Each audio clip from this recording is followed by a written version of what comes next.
C'est l'histoire d'une boxe élégante et esthétique.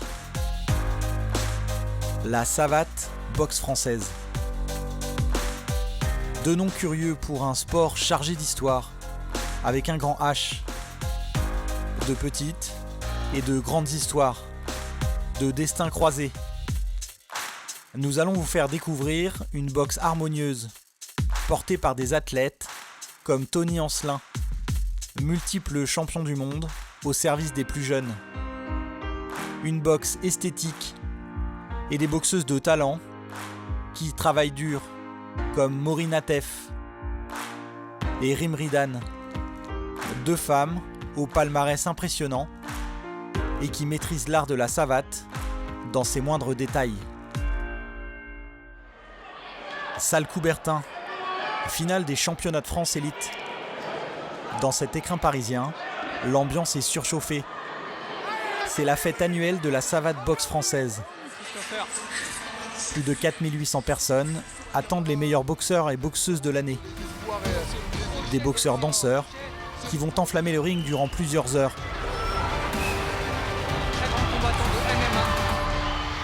Considérée aujourd'hui comme une boxe très élégante, la savate boxe française a une histoire particulière.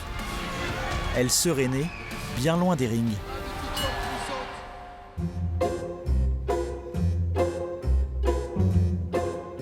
En fait, la savate, c'est quoi?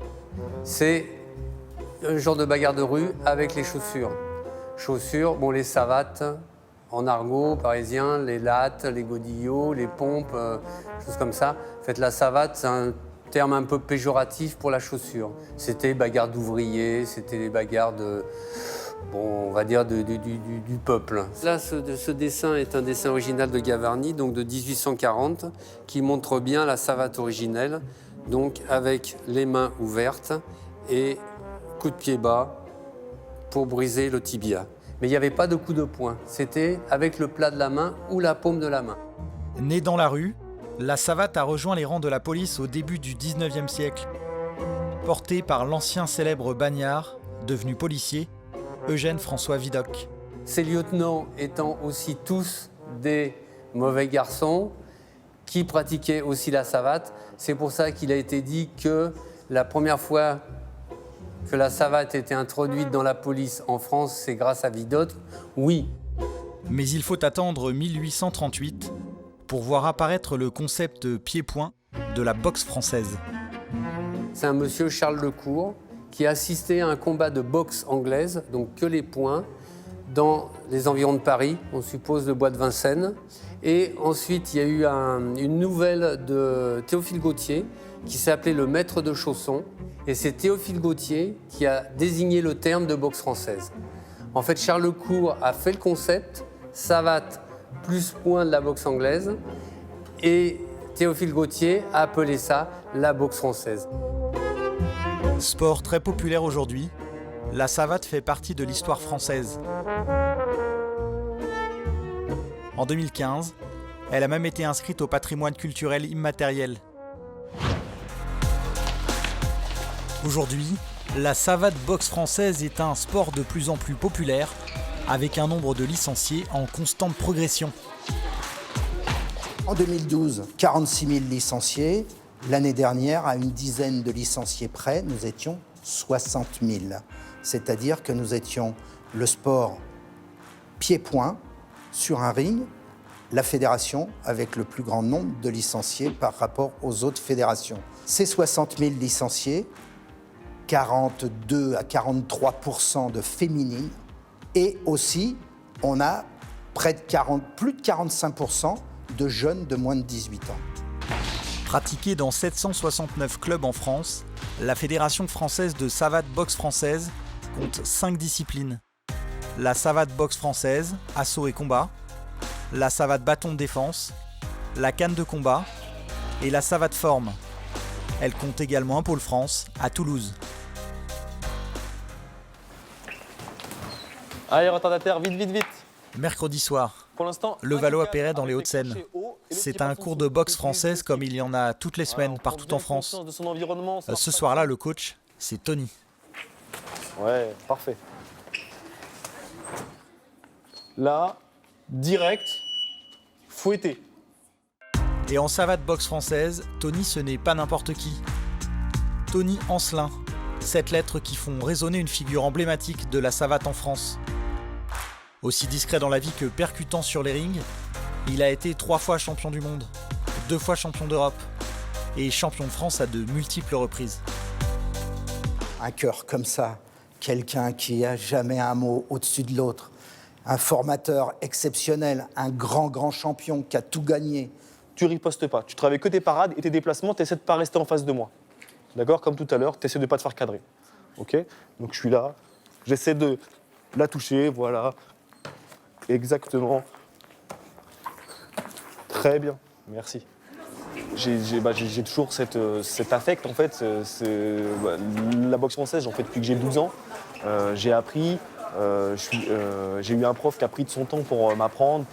Et ensuite, j'ai fait mes preuves, j'ai crapahuté jusqu'à arriver là où j'en suis arrivé avec plusieurs titres, etc. Et maintenant, je trouve normal de pouvoir revenir et puis de pouvoir enseigner, faire profiter aux adhérents de ce dont moi j'ai pu profiter étant plus jeune. Toujours la main qui protège au cas où, même si je me baisse, au moins j'ai la main qui protège. On change les rôles. C'est quelque chose de grand, je trouve, de s'entraîner avec un champion du monde. Mais on s'en rend même pas compte en fait. Enfin, moi je le connaissais pas avant. Mais on sait qu'on gagne beaucoup en expérience et qu'il n'y a pas mieux pour s'entraîner. En garde. Allez, En plus de son travail à la SNCF, Tony passe ses mercredis après-midi et ses soirées à transmettre son savoir. Sans relâche, avec toujours la même passion, du début jusqu'à la fin de la séance. Tony Ancelin, un inlassable passeur et fier représentant de la savate boxe française, qui enseigne autant son savoir que son savoir-être, et ce dès le plus jeune âge. Concrètement, ce que je veux leur transmettre, c'est aussi un savoir-être au quotidien. C'est aussi se servir du sport pour se développer humainement. Moi, je sais que grâce au sport, j'ai eu plein de choses dans ma vie, que ce soit en termes de carrière, etc. Ça m'a ouvert des portes. Et je pense que le sport, c'est vraiment un vecteur de cohésion sociale et aussi de développement social. Ma partenaire est derrière. Quand je vais tourner, je vais être à distance. J'ai plus qu'à armer et à mettre mon chassé. Et après, je reviens en position. D'accord? Si on tourne sur soi-même, derrière, on ne sera pas à distance. Je vais être un peu trop loin. Donc, on essaye de pivoter sur le côté. D'accord? T'essayes une fois? Voilà, vers elle, non, vers elle ton pied d'appui. Voilà, on croise vers elle. Voilà, là, tu vois. Et là, tu touches. T'as vu? Très bien. Personnellement, de ce dont je suis fier, c'est que je viens de nulle part, en fait. Je viens de nulle part et j'avais pas de qualité spécifique dans cette discipline quand j'ai commencé. J'étais un petit garçon un peu bedonnant et puis en fait, je me suis pris au jeu, je me suis entraîné, machin. Par contre, j'ai toujours eu une volonté de faire et de fil en aiguille, j'ai prouvé autour de moi, un peu autour de moi, que c'est pas parce que on n'est pas le premier à être pris dans le club de foot, qu'on est le dernier choisi, etc., qu'on peut pas réussir dans une discipline. Les enfants peuvent pratiquer la savate boxe française à partir de 6 ans. Avant 18 ans, ils n'ont droit de ne pratiquer que la savate assaut. C'est une boxe basée sur ce que l'on appelle la touche. La puissance des coups est exclue, la recherche du KO ou du hors-combat est interdit. Je les prends à l'âge de 6 ans. Pourquoi 6 ans? Parce que je trouve que c'est l'âge où on a où on acquiert où on peut acquérir toute la gestuelle de la boxe française, où on est en capacité de comprendre une consigne et qu'en termes d'habileté motrice, tout est à peu près développé. Attends. En garde, t'as oublié. Voilà, on n'oublie pas tous les commandements de l'arbitre. On refait, action. On refait. Saluez-vous. En garde. C'est bien. Voilà, et tu surveilles maintenant. Tous les coups interdits, dès qu'il y a un coup interdit, tu dis stop. Stop. Stop. Trop fort. Et on discute pas avec l'arbitre. Si c'est trop fort, c'est trop fort. C'est pas fort. Attends. Pour les faire repartir. Ah oui. En garde. Allez. À chaque fois, hein, d'accord? C'est toi qui commandes le début et la fin à chaque fois. Les premières choses qu'on leur apprend, c'est entre guillemets à se respecter en tant que personne. Et ça passe par pas faire mal aux copains, pas faire mal à la copine. C'est-à-dire qu'on est là pour pour faire un sport de combat. Donc c'est quand même un sport d'échange, mais c'est aussi tout de suite de leur faire oublier le fait que en fait, c'est dédramatiser les choses, leur faire comprendre que dans un sport de combat, il n'y a pas que le combat, il y a aussi le respect. Donc ça passe par le respect de la distance, le respect des commandements de l'arbitre. Tout de suite, très jeune, je leur donne cette notion d'arbitre qu'il faut respecter et qu'on ne va pas remettre en cause la parole de l'arbitre. Quand il dit blanc, c'est blanc, même si c'est gris. C'est blanc quand l'arbitre a vu quelque chose, on ne vient pas remettre sa parole en doute. Bravo. À partir de 18 ans, les licenciés peuvent pratiquer la savate combat, Logiquement, t'arrives quasiment un modèle de boxe plus traditionnel, sur un ring en plusieurs reprises, où le hors-combat est autorisé. Il est même recherché. Mais contrairement à la boxe anglaise, qui n'autorise que les coups de poing au-dessus de la ceinture, en boxe française, on peut utiliser les poings, bien sûr, mais également, et c'est là tout son charme, les coups de pied sur tout le corps. Tout cela fait de ce sport une boxe bien plus riche.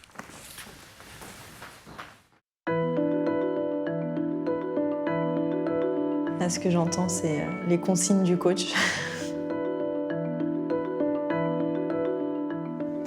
Il me donne les consignes pour que je tape au niveau des PAO.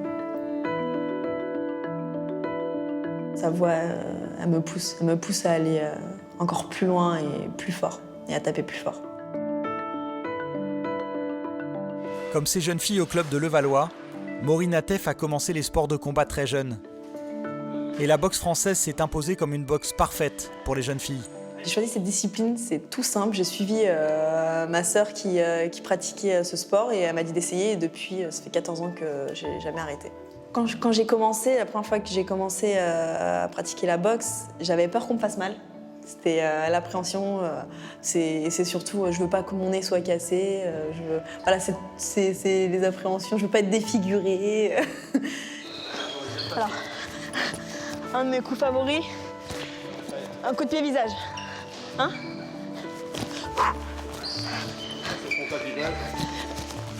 Au début, j'avais peur de me prendre des coups et l'expérience a fait que je pensais plus à donner des coups qu'en prendre.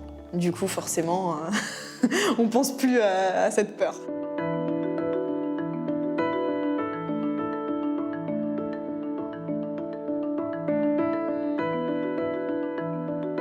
Quand j'ai fait mon premier combat, je me suis rendu compte que c'était dangereux.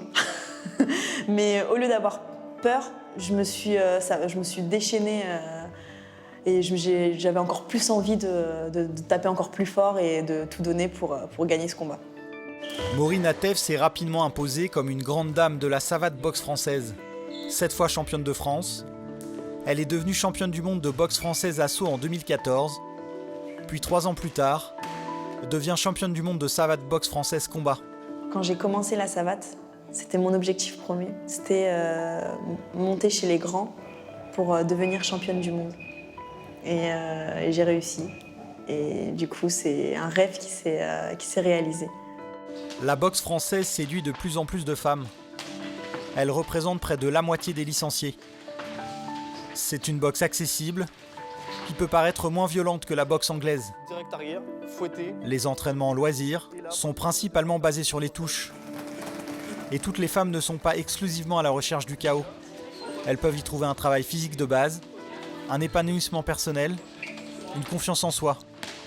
Chez les professionnels et en équipe de France, à l'image de Maureen Atef, les femmes sont de plus en plus présentes et les mentalités évoluent, y compris en compétition. Il y a beaucoup plus de femmes dans des galas, par exemple, alors que généralement les galas, on entend souvent dire que ah non, c'est que les hommes c'est plus impressionnant que les femmes, et ça change de jour en jour, donc c'est plutôt agréable.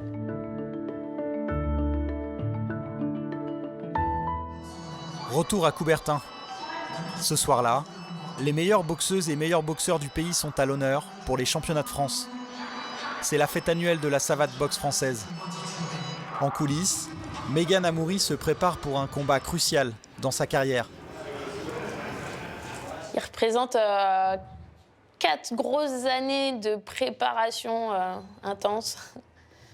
Et c'est un rêve, hein, clairement. cette année, c'est pour moi. Parce que ça a été dur les années précédentes et à chaque fois, c'était la 3e ou la 2e place. Donc toujours un peu frustrée. Et puis là, je veux l'avoir. Je veux avoir ce titre. Je suis plutôt déterminée avant le combat. Je sais ce qu'il faut que je fasse. Stressée, ça c'est sûr. Mais de toute façon, je me dis, j'ai travaillé tellement dur et je fais ça tous les jours que c'est aujourd'hui. Et je fais ça pour qu'aujourd'hui ça passe et que je me libère en fin de compte. Coubertin, machin. Quelques jours plus tôt à Levallois, C'était chez toi. Mégane Amoury est dans les tout derniers préparatifs.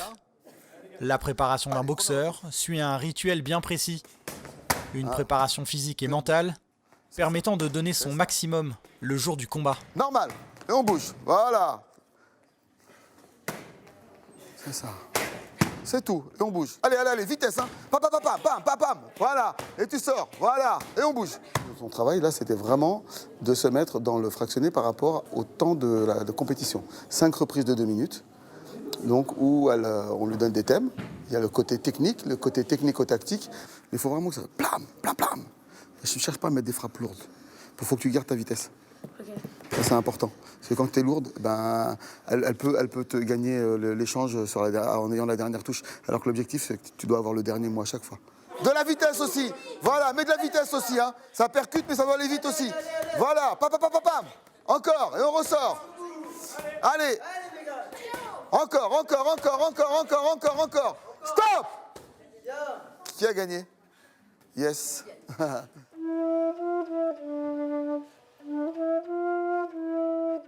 Deux, trois notes de musique. Une parenthèse de douceur. Aussi à l'aise avec une flûte que derrière un sac de frappe. Rim Ridan. Voici un personnage atypique dans le monde de la boxe française. Aujourd'hui grande championne, elle a pourtant eu un parcours un peu cabossé. Alors moi j'ai commencé avec le karaté à l'âge de 6 ans et donc je voulais être championne du monde de karaté et malheureusement en 2006 ou 2008, je ne sais plus exactement, j'ai pris un coup au visage pendant les championnats de France de karaté. J'ai perdu connaissance, donc j'ai eu un trauma crânien, je me suis retrouvée à l'hôpital et on m'a dit que je devais arrêter les sports de combat. Donc pendant 2 ans, ça a été une année très compliquée parce que j'étais interdite de sport tout simplement. Donc comme dans tous les sports, les sports de combat, on a des catégories de poids. Et donc du coup, j'ai pris beaucoup de poids. Ça a été très compliqué de se remettre à niveau. J'ai redoublé à l'école, etc. Donc c'était vraiment pas évident. Et puis en terminale, j'ai eu mon bac. Je suis passée parce que je voulais être prof de PS. Donc je suis rentrée en STAPS, en fac de sport. Et puis, arrivée en STAPS à Nantes, il a fallu choisir une spécialité. J'ai regardé la liste et j'ai vu badminton, danse, natation. Je me dis c'est juste hors de question. Et j'ai vu boxe française. Et je ne connaissais pas la boxe française. Donc, je me suis dit, j'ai été chercher un petit peu, je me suis renseignée. Et finalement, je me disais que ça ressemblait un peu au karaté. Donc, je me suis orientée vers la boxe française. Compétitrice dans l'âme, Rim Ridan a gravi tous les échelons jusqu'au sommet de la savate boxe française. Et toujours avec classe et génie, mais avec une grosse dose de travail. Une athlète, avec tout de même un sens de la boxe inné qu'elle a presque théorisé. Allez, on y va. Voilà, ça c'est bien, ça c'est bien. Garde le centre, reste au centre. Les gars, faut croire en vos feintes. Hein. Là, vous y croyez pas et j'y crois pas non plus. Il faut vraiment croire en vos feintes. Voilà. Voilà, ça c'est bien. Bien. Souvent, on m'a posé la question de pourquoi tu fais de la boxe. Et j'ai été incapable de répondre pendant des années. Et puis, au fur et à mesure, je me suis posé des questions et j'ai essayé de mettre en parallèle, finalement, la boxe avec ma vie. Et je me suis rendu compte que dans ma vie, en fait, je me suis souvent battue justement pour atteindre mes objectifs, comme en boxe, en fait, finalement. Et puis, j'ai toujours cherché un équilibre, en fait. Un équilibre entre les études, entre ma passion du sport, entre tout ça, et ça a toujours été très difficile. Comme en boxe, en fait. En boxe, pour moi, trouver l'équilibre pour pouvoir être efficace et vraiment solide et victorieux à la fin d'un combat, en fait, eh bien, Ça me paraît vraiment similaire à ma vie en fait. Et ça, c'est vraiment quelque chose qui a fait tilt, malgré des échecs, se rendre compte que finalement, un échec, ça te permet d'apprendre dans la vie, comme perdre un combat ou un assaut, ça te permet justement de te remettre en question, de prendre en considération ce qui s'est passé pour avancer. Et voilà, c'est tout ça en fait que ça représente la boxe pour moi. C'est pas seulement un sport de combat. Voilà. Ces années de travail et de compétition ont fait de Rim Ridan un exemple dans le monde de la boxe française et le porte-étendard d'un sport de combat différent. Travailler souple. Au fur et à mesure des années, elle a développé l'approche mentale de son sport. Sinon, on va recommencer. Allant même jusqu'à devenir hypnothérapeute. Sur elle-même, tout d'abord, dans ses combats, puis sur d'autres sportifs. Comme Ludovic Butel, footballeur professionnel. Continue de relâcher tes épaules comme tu le fais. Dans quelques instants, je vais compter jusqu'à 3 et à 3, tu franchiras la porte des vestiaires. Et au moment où tu franchiras la porte des vestiaires, tu seras instantanément envoyé sur le terrain à l'échauffement. Parfait, très bien, exactement comme ça. Du coup, j'ai commencé l'hypnose par l'intermédiaire de la boxe. En fait, j'ai commencé quand j'ai commencé pour les championnats du monde à m'entraîner pour la prépa aux championnats du monde en 2016. Je cherchais un moyen de justement me préparer mentalement. Et puis j'ai commencé ma formation comme ça, et au fur et à mesure de la formation, je me suis rendu compte à quel point c'était bénéfique en fait, notamment en sport, mais aussi dans la vie en général. Et puis j'ai pas réussi à m'en décrocher. Et dans quelques instants, je vais compter jusqu'à 3 et à 3, tu entendras le bruit du sifflet. Et au moment où tu entendras le bruit du sifflet, le match s'arrêtera. Et au moment où le match s'arrêtera, tu seras satisfait. Voilà, exactement comme ça. 1, 2, 3. Voilà. Tu entends le bruit du sifflet. Et le match est terminé, alors tu es satisfait. J'avais vraiment des moments dans ma vie où je voulais absolument contrôler, notamment en boxe. Dès que je n'arrivais pas à faire quelque chose, en fait, ça me rendait dingue parce que j'avais l'impression de perdre le contrôle. Et à partir du moment où j'ai travaillé sur le lâcher prise en hypnose, je me suis rendu compte qu'au contraire, plus je lâchais prise et plus j'avais le contrôle de moi, en fait. Et petit à petit, ça m'a beaucoup aidé, notamment en championnat, ou vraiment déstresser, voilà, se faire confiance, en fait. Se faire confiance à travers ce lâcher prise, quoi. Pour atteindre des objectifs toujours plus grands, Rim Ridan partage même l'entraînement avec un garçon. C'est un grand champion de savate, Charles Herbert. Des champions du monde français, on en croise souvent dans les salles de boxe. C'est devenu presque normal, car la France domine depuis des années cette discipline. Elle est la meilleure nation du monde, aussi bien en junior qu'en senior. Les équipes de France récupèrent chaque saison plus de 25 médailles lors des championnats internationaux de savate boxe française. Retour à Coubertin, dans une salle surchauffée.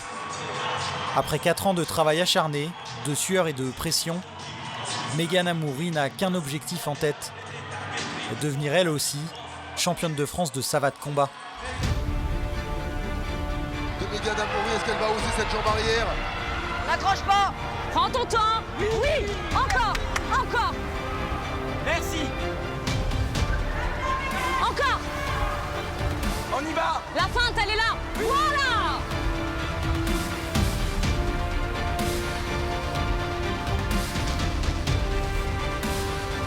Et arrête de reculer sur tes sorties. Tu mets ta jambe et tu restes là.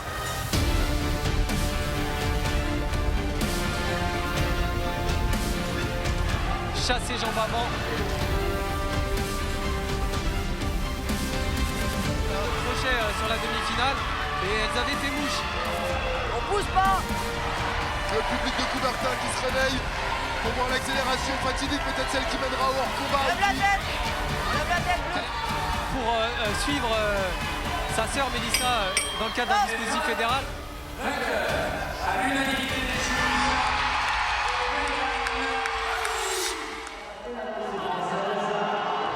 Ça y est, c'est fait.